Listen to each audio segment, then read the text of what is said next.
Teatro per tutti, una nuova iniziativa culturale del Teatro Pirandello, un cartellone che propone una nuova offerta culturale. Apriamo ad aprile il teatro al territorio, che era un po' un'accusa che veniva mossa, cioè si realizzano buoni cartelloni e si confezionano sulla scorta poi di quello che è la circuitazione nazionale degli spettacoli, magari di prima fascia, che girano per l'Italia. Però molti ci hanno detto: ma il territorio, le tante compagnie teatrali del territorio possono avere accesso al tempio del teatro di questa provincia, che è il Teatro Pirandello? E questa soluzione, cioè quella di far concorrere diverse compagnie, fare in modo poi che una giuria tecnica selezioni gli spettacoli e i testi in relazione al testo presentato, ha prodotto ben 5 spettacoli su 36 progetti teatrali che si sono presentati, cioè un concorso dal quale poi sono stati tirati fuori 5 spettacoli che, con un abbonamento minimo, a partire dal periodo primaverile, quindi in aprile sostanzialmente, daranno ulteriormente lustro alla vita culturale e teatrale della nostra città. Quindi si apre al territorio, insomma.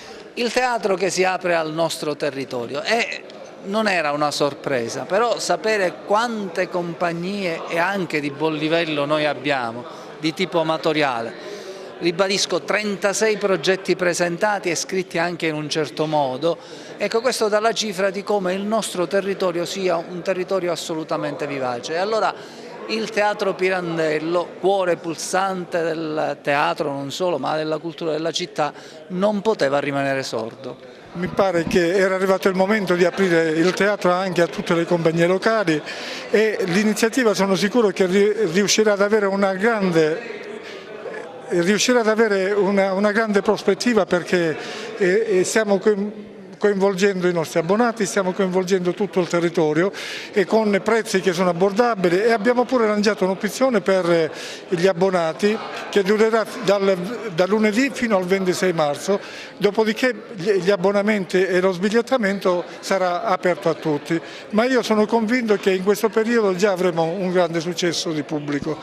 Abbiamo avuto la grande opportunità di avere come sponsor Villatena, che è Villatena, Banca di Credito Cooperativo Agrigentino, Guadagni e lo studio del dottor Mariano Rago, che hanno finanziato l'iniziativa. Grazie a loro siamo riusciti a portare avanti questo progetto che non trovava diversamente risorse nel bilancio della Fondazione, per cui li ringraziamo veramente di cuore. Dottore Tirnocchi, possiamo già fare un consuntivo di questa che è stata, diciamo, la stagione 2017-2018 del Pirandello? Allora, una prima consuntivazione già l'abbiamo fatta, i risultati sono lusinghieri. A breve usciremo fuori con i numeri ufficiali, però il teatro è stato sempre pieno, la risposta del pubblico è stata ampia, la soddisfazione per il cartellone è stata veramente soddisfacente, perché siamo riusciti ad accontentare la variegata tipologia di pubblico che abbiamo,